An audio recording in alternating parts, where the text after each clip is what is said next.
Pernahkah kalian merasakan rem kalian ngeblong atau kurang pakem? Hayo, jangan malas menservis sepeda motor kalian ya. Halo anak-anak, bagaimana kabar kalian hari ini? Selalu jaga kesehatan dan semangat belajar ya.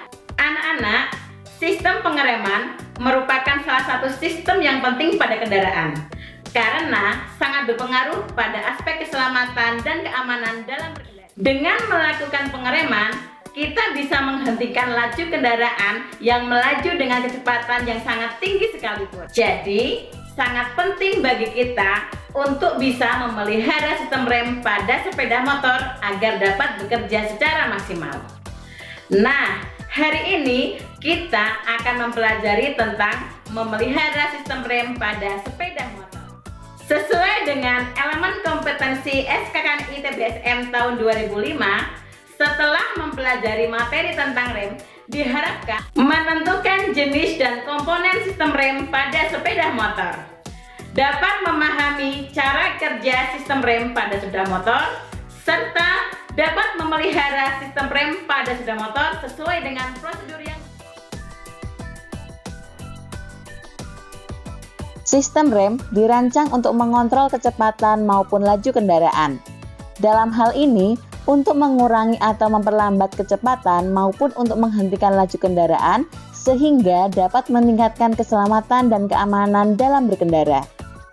Untuk menurunkan laju kendaraan tersebut, secara praktis digunakan pedal atau tuas, di mana penyaluran tenaga pengereman dari pedal atau tuas menuju aktuator rem diperlukan sistem penyalur rem, bisa secara hidrolik maupun mekanik. Jadi dapat dikatakan bahwa sistem penyalur rem ada dua, yaitu secara hidrolik maupun secara mekanik. Sistem rem hidrolik bekerja berdasarkan hukum Pascal, yaitu bila suatu fluida dalam ruang tertutup diberi tekanan, maka tekanan tersebut akan diteruskan ke segala arah dengan sama rata. Fluida atau minyak rem di sini adalah material untuk meneruskan gaya pengereman. Sistem rem mekanik menggunakan kontrol mekanikal berupa kabel atau kawat untuk meneruskan gaya pengereman.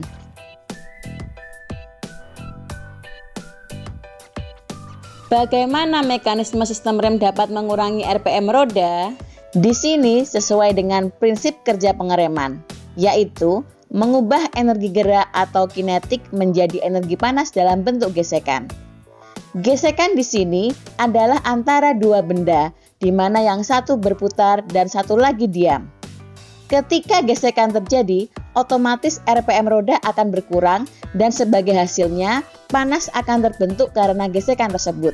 Dikatakan bahwa laju kendaraan akan menjadi lebih lambat karena besar kecil RPM roda berbanding lurus dengan kecepatan motor. Sistem rem mampu bekerja dengan baik jika komponen-komponen pada sistem pengereman ini berfungsi dengan baik. Berdasarkan konstruksi rem, kita mengenal dua jenis rem, yaitu rem cakram maupun rem tromol. Komponen-komponen pada rem cakram diantaranya handle atau tuas rem, master cylinder. Pada bagian master cylinder terdapat reservoir tank, selang, dan piston. Kaliper. Pada bagian ini terdapat disc pad atau brake pad atau disc brake pad yang kita kenal sebagai kanvas rem. Terdapat pula piston brake, selang atau pipa rem, piringan rem cakram atau disc brake. Komponen-komponen pada rem tromol sepeda motor diantaranya brake drum atau tromol, brake shoe atau sepatu rem, brake lining atau kampas rem, brake cam atau bubungan atau knock atau tonjolan, brake lever atau tuas penggerak, return spring atau pegas pengembali, ancor pin atau pivot pin, operating rod atau batang penghubung, serta brake pedal atau pedal rem atau tuas rem.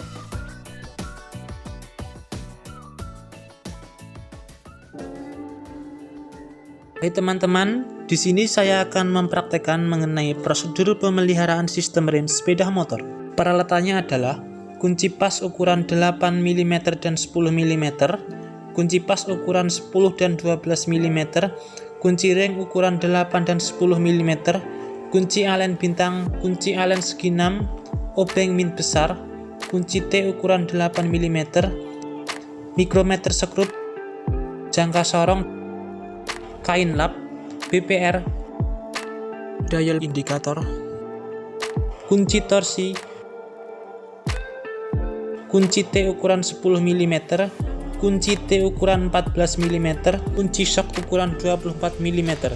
Prosedur pemeliharaan sistem rem pada sepeda motor: posisikan sepeda motor pada tempat yang sesuai, gunakan standar ganda, dan atur ketinggian posisi sepeda motor, serta pasangkan blocking sebagai pengaman lift.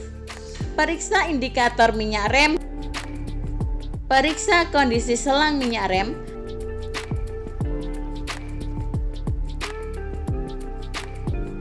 apakah ada kebocoran atau tidak.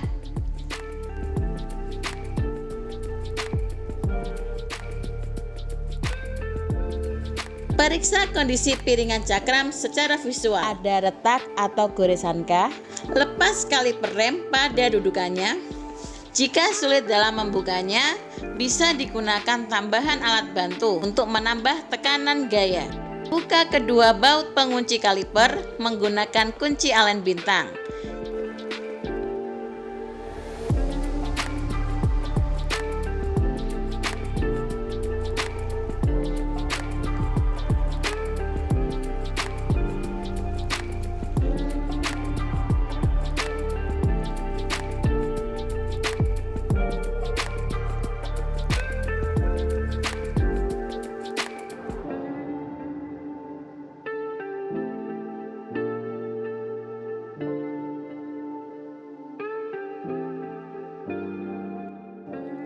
Lepas kampas rem atau brake pad dari kaliper, lihat alur atau celah indikator keausan.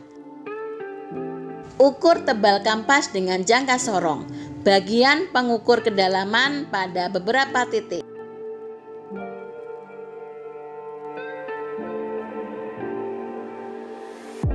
Periksa kondisi kerja dari piston pada kaliper, apakah masih bekerja dengan baik atau tidak. Jika terdapat kekotoran, maka lakukan pembersihan.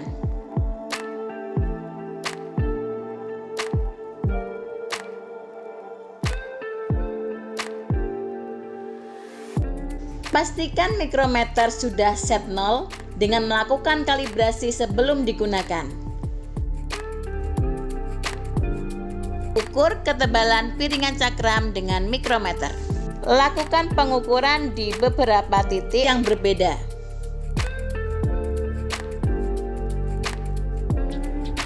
Pasang kembali kanvas kaliper pada dudukannya. Saat pemasangan kanvas, jangan sampai posisinya terbalik untuk kanvas dalam maupun luar. Lalu, pasang busing penguncinya.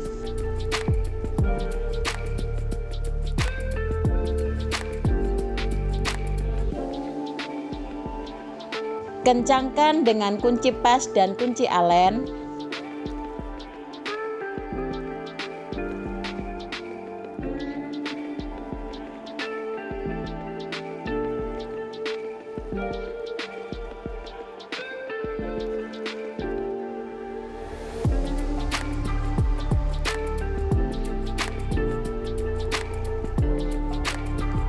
Pasang dial indikator tegak lurus piringan cakram dan aktifkan atau on-kan magnetiknya, serta pastikan jarum menekan cakram sejauh 1 putaran.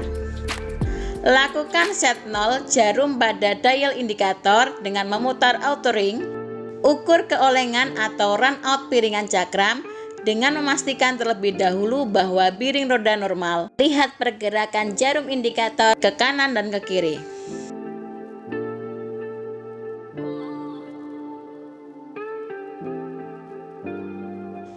Periksa fungsi kerja rem. Bandingkan hasil pengukuran ketebalan dan keolengan dengan buku panduan reparasi. Langkah-langkah pemeriksaan pada rem tromol yaitu bongkar rem tromol. Karena yang digunakan adalah jenis motor matic Honda Beat, maka Cara pembongkarannya adalah lepas knalpot sepeda motor terlebih dahulu. Buka baut penahan knalpot.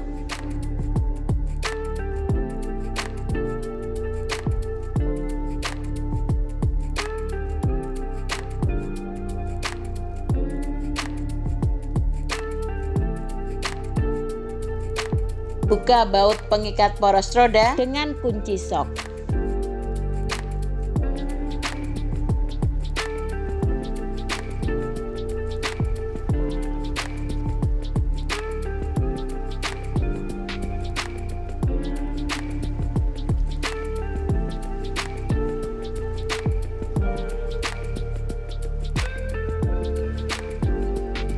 Lepaskan roda.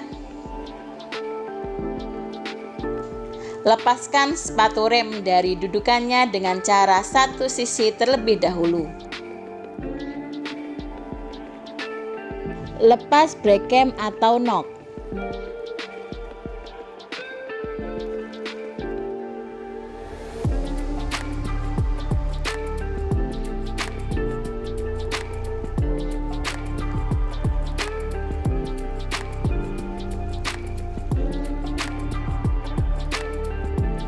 Beri pelumas atau grease pada brake cam dan ancor pin. Hindari pelumas mengenai kampas sepatu rem. Pasang kembali brake cam dan tuas rem.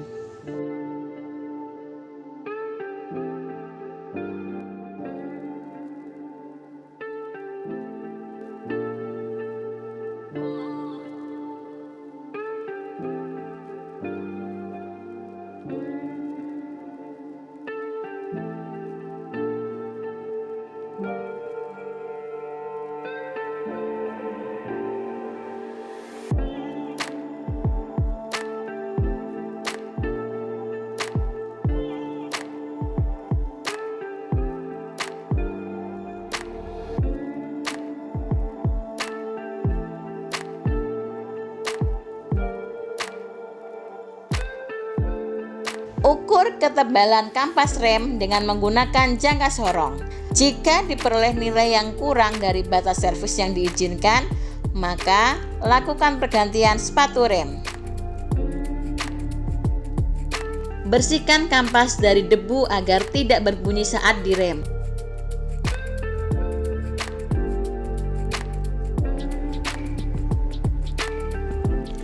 Periksa kondisi permukaan gesek antara kanvas sepatu rem dengan tromol. Ukur diameter tromol dengan menggunakan rahang diameter dalam dari jangka sorong yang lebih besar.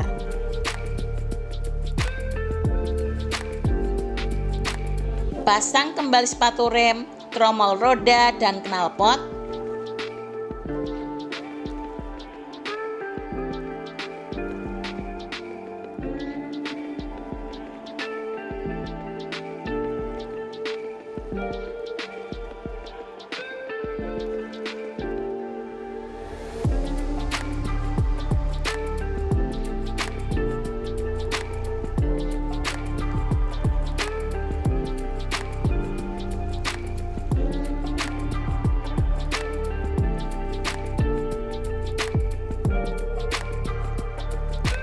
Kencangkan mur as roda.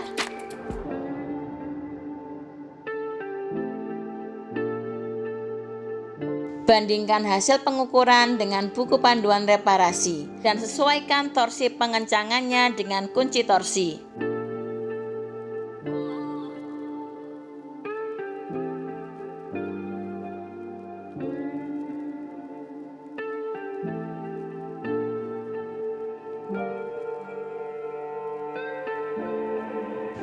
Pasang kembali knalpot.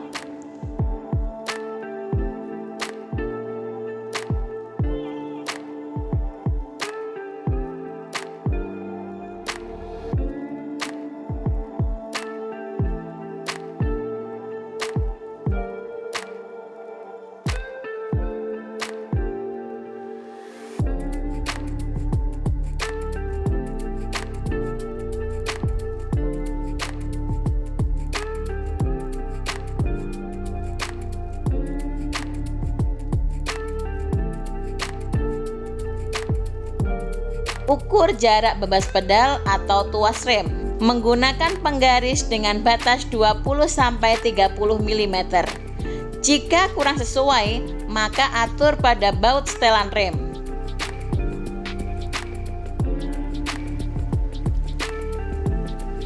Periksa indikator batas keausan.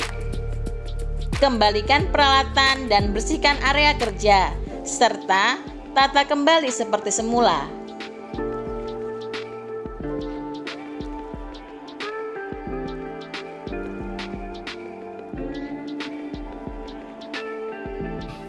Nah, demikianlah anak-anak video pembelajaran tentang memelihara sistem rem pada sepeda motor.